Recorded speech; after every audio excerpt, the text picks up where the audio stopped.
Contohnya, contoh puisi apa aja contohnya? Tentang puisi.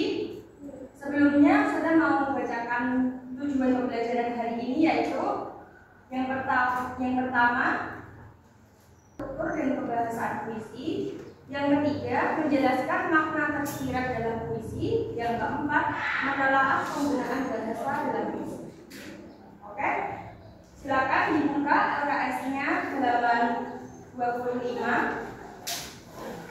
Puisi adalah ragam sastra yang bahasanya terikat oleh irama, mantra, serta penyusun lain dan baru.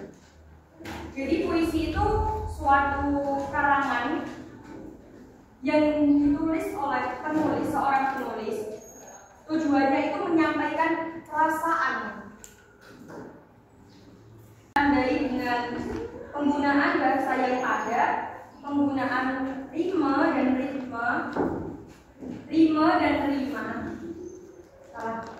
dan rima.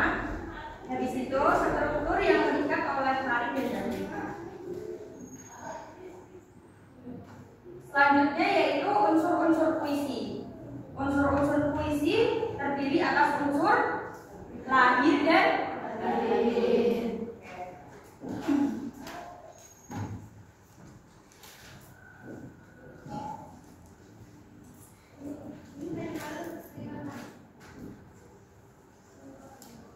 Unsur lahir puisi terdiri dari diksi, gaya bahasa, rima, imajinasi, dan kata konkret.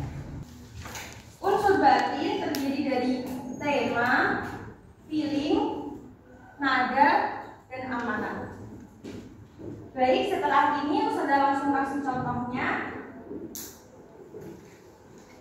dan akan saya jelaskan contoh puisi. Nanti kita bisa bareng-bareng menentukan unsur-unsurnya dan kita bahas apa sih itu tema, feeling, nada, kata, gaya bahasa, dan lain-lain. Silakan dibuka halaman 28. Oke, di situ ada contoh puisi yang berjudul Doa karya Khairil Anwar. Sebelumnya yang pertama yang kita bahas yaitu tema. Tema adalah gagasan pokok persoalan yang ingin disampaikan oleh penyair. Jadi dalam puisi tersebut temanya tentang apa? Ketuhanan. Iya, ketuhanan. Kedua yaitu amanat.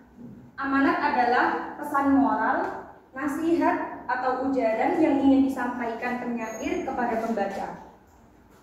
Contohnya dalam puisi doa tadi, amanatnya apa sih? Ada yang bisa nyebutin? Yang pertama, jangan pernah berhenti untuk menyebut dan memohon kepada Tuhan. Oh iya, oke Talita.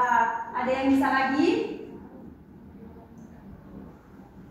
Oke, ada yang bisa menyebutkan lagi? Doakan satu rasa hancur dan asing. Oh iya. Doakan satu rasa hancur dan asing, Tuhan selalu menjadi tempat kembali. Oh iya. Boleh, Kaila. Ada yang bisa lagi? Satu lagi, contohnya. Oh iya. Untuk senantiasa mengingatkan dan dekat kepada Tuhan. Karena tadi temanya tentang ketiga yaitu suasana. Suasana adalah emosional yang ingin disampaikan atau ditularkan oleh penyair melalui diksi, gambaran imajinasi, dan penyair berusaha untuk membangkitkan perasaan. Jadinya dalam sebuah puisi itu pasti di situ ada ruh atau perasaan atau moodnya penyair dalam menyampaikan atau menulis puisi tersebut. Contohnya puisi doa tadi, di situ suasananya gimana sih? Perasaannya gimana sih? Oke, dalam puisi tersebut apa perasaan seorang penulis yang terdapat dalam puisi itu?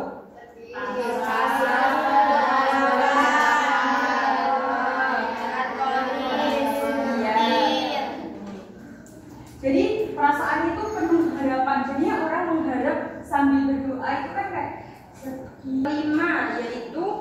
gaya bahasa atau majas. Sebelumnya udah kita bahas apa itu majas? Udah. Majas yaitu gaya bahasa yang terdapat dalam suatu kalimat. Contohnya, yang bisa nyebutin nggak? Majas apa aja? Iya, betul. Berbola, personifikasi, ada lagi? Metafora. Metafora, terus? Iya.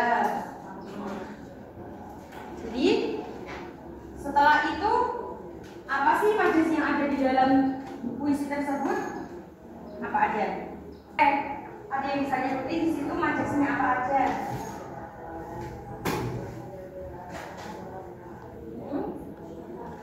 Oke, metafora. Ada kalimat yang mana? Ada kata yang mana?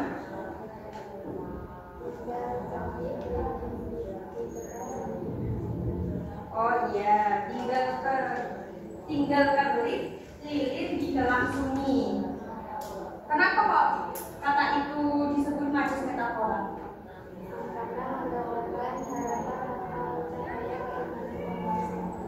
Iya. Terus ada yang bisa nyebutin lagi? Iya boleh. Personifikasi. Contoh apa katanya? Di pintumu aku mengetuk. Karena Seolah Tuhan memiliki. ya silakan.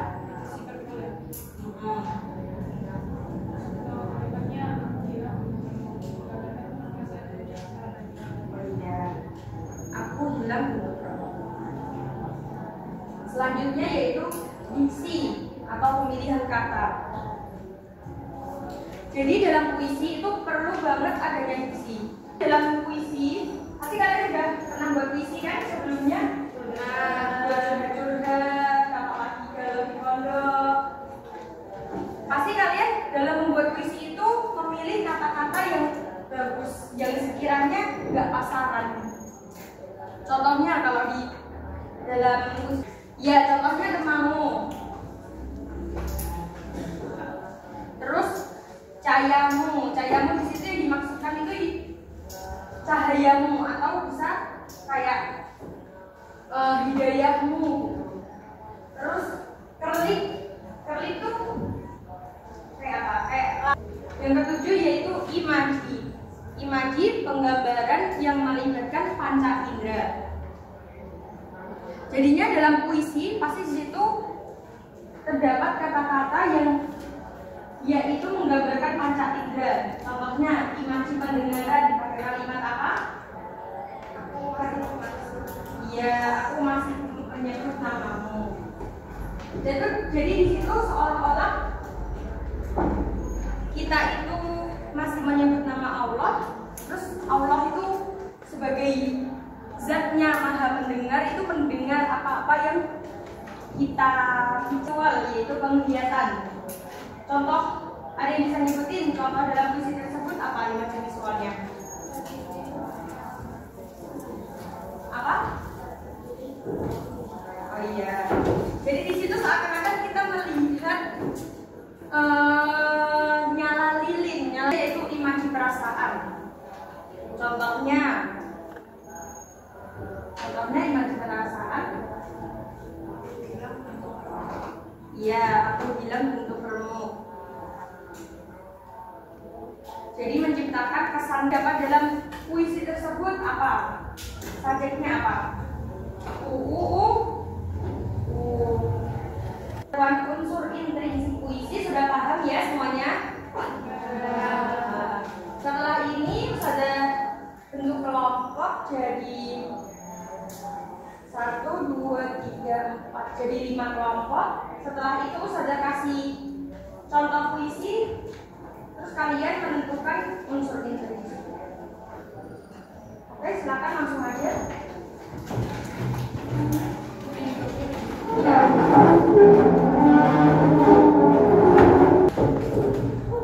Nanti setelah kalian nentuin unsur intrinsik puisi, nanti dipresentasikan di depan apa aja unsurnya. Terus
dihiaskan jadi senyum.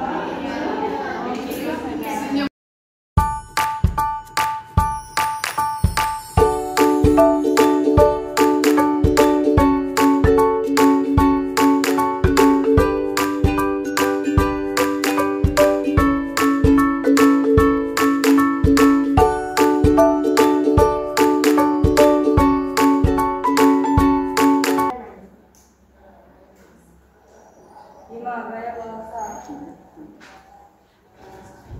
dan contoh-contoh pada puisi. 1. Personifikasi. Senyum, misalnya senyum sangat positif. Senyum 3 kali.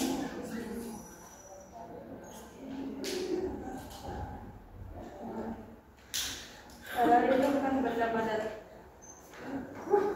Ini memberi kesan keindahan yang hidup. 2. Metafora. Laksa menuju kemenangan.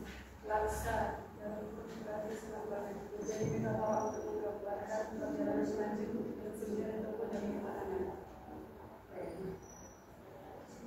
Sekian dari kami. Assalamualaikum warahmatullahi wabarakatuh. Waalaikumsalam warahmatullahi wabarakatuh. Ada yang mau maju lagi? Diksi ciri khas kata yang digunakan bersuasana menggambarkan semangat dan harapan seperti langkah, impian, harapan menapak, jatuh, bangkit, kembali, dan sebagainya. 5. Dan irama. Diksi ini memiliki 5 frekuensi, namun dengan menjaga keindahan bunyi dengan pengulangan dan irama yang dinamis.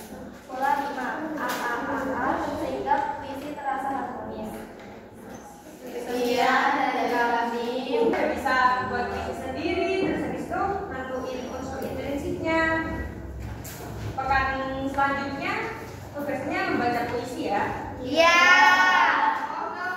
Nanti di rumah bisa di kamar di pondok bisa dicoba ini latihan baca puisi. Nanti insya Allah sekitar Agustus ada lomba baca puisi. Nanti coba ajuin kalau memang benar-benar kalian semangat. Oke, kesimpulan pembelajaran hari ini yaitu yang pertama tentang makna puisi, yang kedua puisi, yang ketiga tentang penerapan gaya bahasa puisi.